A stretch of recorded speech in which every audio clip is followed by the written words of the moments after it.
Hi guys, मी आजू blogger.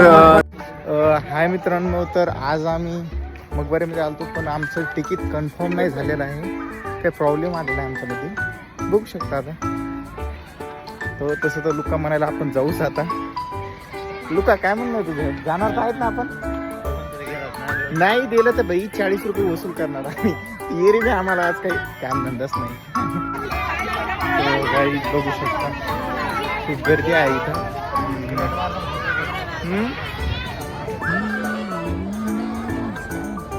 Bag धरतो का? शहराची गोष्ट म्हणजे आपल्या इथं आग्रा, म्हणजे भारतामध्ये एक आग्राला किल्ला आहे ताजमहल. त्याची हुबी कॉपी म्हणजे आपल्या संभाजीनगरमध्ये आहे. माझ्यासोबत येऊ शकतो. आज लुका ब्लॉगर आहे, ब्लॉग काढत आहोत. तर मकबऱ्यामध्ये जात आहात तर एंट्री करू शकता. इथं येण्याचं एकच कारण आहे की सर्वांना तुम्हाला ब्लॉग दाखवतो. तर माझ्यासोबत कोण कोण आज मी आणि लुका आले तर हा आमचा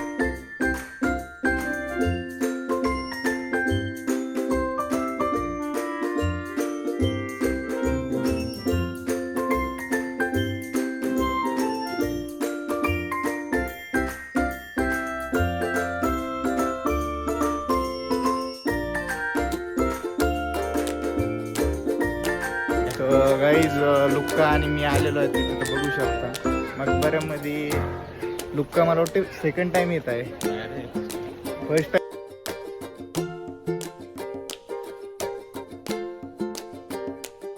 तर मित्रांनो, एक तुम्हाला एक तुमचं वैशिष्ट्य सांगणार आहे. तुम्ही इथं आल्या फक्त तुम्ही काय करा, जर तुम्हाला इथाची काही माहिती नसेल ना मित्रांनो, तर तुम्ही आल्या पहिल्यांदा काय रुपयाच्या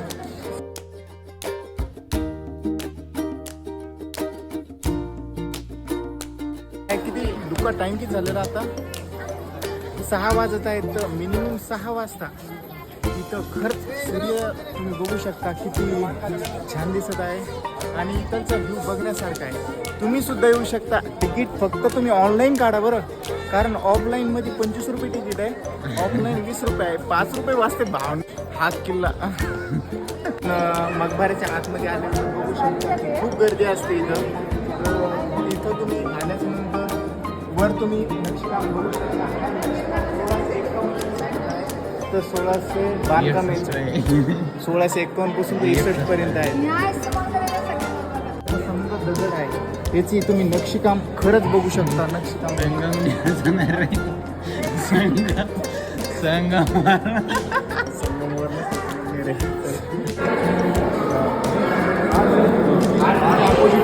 अपोजिट हमारा मकान रहता है वैसे एक अपोजिट में वो हमको बताते थे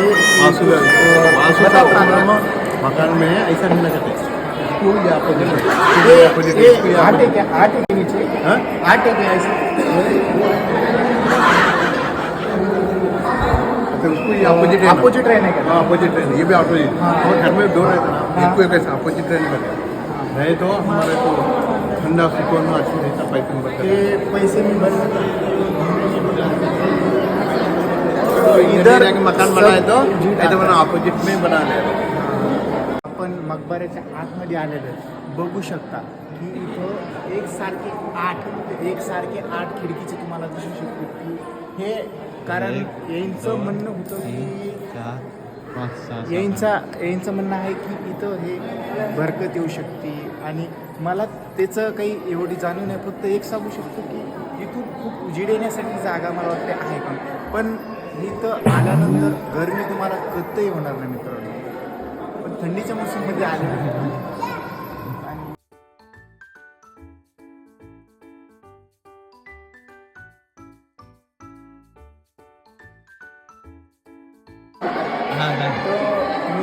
नक्षीकाम बघू शकता. इतक्या सरळ मला वाटतं आत्ता सुद्धा बनवणं हा नक्षीकाम खूप अवघड आहे.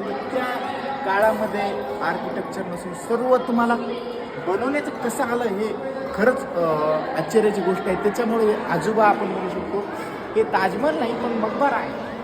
पण उपयुक्तीची कॉपी 19-20 का तो फरक नाही ना मेरे भाई. तर मित्रांनो बघू शकता की आम्ही आता मकबऱ्याच्या पाठीमागची बाजू तुम्हाला दाखवणार आहोत. तर थोडं मागं लुका थोडा डिस्टन्स होऊ शकतो माझ्यासोबत. आणि पाठीमागच्या बाजूला सुद्धा ते तुम्हाला जे दिसते का हे तुम्हाला चारी बाजूने सारखं दिसतो. आणि एक तुम्हाला एक याची विशेष पॉईंट सांगू का, हा इथून जर सेल्फी काढली ना करून आम्हाला भेटलेलं आहे तिथं मकबऱ्यामध्ये. तर ते सध्या आता कुठून आले, कुठून आले? सोलापूरहून आलो. आम्ही आमची ट्रिप गेली ती दिल्ली, आग्रा, जयपूर, पिंक सिटी हे सगळं फिरून UK उत्तराखंड बरेच आग्राला 15 दिवसाची ट्रिप होती. आणि ताजमहल बघितला? हां, तिकडून जाऊन आलो. ताजमहल मध्ये 2 दिवसाच्या अगोदर जाऊन आलो. 2 दिवसात जाऊन आले. 2 दिवसाच्या अगोदर. ताजमहलमध्ये आणि मकबऱ्यामध्ये तुम्हाला डिफरन्स किती खूप खूप आहे ना? कारण मला पण वाटतं हा कलर इथलचा त्याचा आणि तिथलचा खूप वेगळा आहे. आणि ब्राईट आहे तो कलर, व्हाईटमध्ये खूप ब्राईट आहे. तसं आम्ही करेक्ट 1-2च्या दरम्यान होतो, तर सूर्य पूर्ण त्याच्यावर होता. तर एवढा मस्त दिसत होता ना व्ह्यू. अजून त्यात सगळं धुका होतं, काहीच दिसत नव्हतं. विजिबिलिटी म्हणजे कमी होती. तर त्यामध्ये खूप मस्त दिसत होता. मागची नदी, यमुना नदी, मागची यमुना नदी, आजूबाजूची 2 आणि नदी. थोडं तिथं म्हणजे चांगला पेस आहे म्हणून इथलचं सारखं हां, खूप चालतं. चालू आपल्या इकडं चालू. संभाजीनगरमध्ये कसं थोडंफार आहे, पण यांच्यावर डेव्हलपमेंट करू शकत नाही. मला वाटतं तिकडे आग्र्यामध्ये खूप डेव्हलपमेंट आहे, तरी पण मला वाटते मकबरा बघण्यासारखं खूप आहे, बघण्यासारखं आहे बऱ्यापैकी. आता याच्यानंतर तुम्ही कुठे जाणार आहे? आता डायरेक्ट सोलापूर हे शेवटचं पॉईंट आमचं आहे. झाली.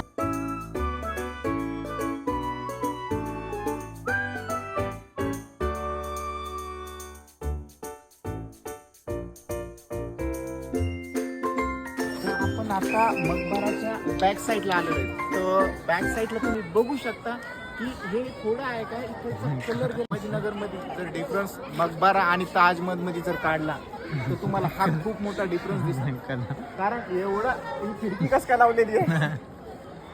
ब्लॉगर आजीला तुम्ही फक्त फॉलो करा. तर मित्रांनो आपण बघू शकता की मागच्या साईडला खूप क्राऊड आहे आणि इथून तुम्हाला आहे का व्ह्यू एक तुम्हाला कितीचा मेन पॉईंट सांगायचं राहिला मी तुम्हाला. तर ए लोका इथून तुम्हाला गोगाबाबा टेकडी दिसते.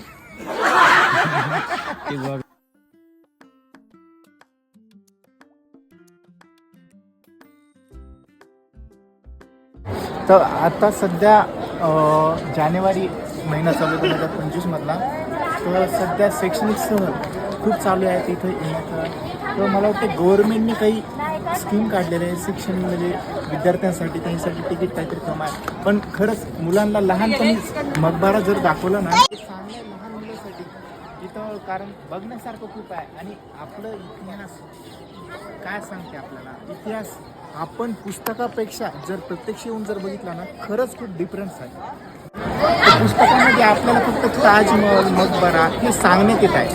मकबरा आपण एका साईडनं बघू शकतो, पण इथं प्रत्यक्ष जर बघितलं ना मकबरामध्ये तुम्ही बघू शकता की इथे तुम्हाला जर तुम्ही समोरून जर बघितलं ना तुम्हाला काही डिफरन्स दिसला नसेल, पण मागून जर बघितलं ना तुम्हाला इथेचा कलर गेलेला आहे. हे तुम्हाला सांगणार आहे का बुकमध्ये नाही.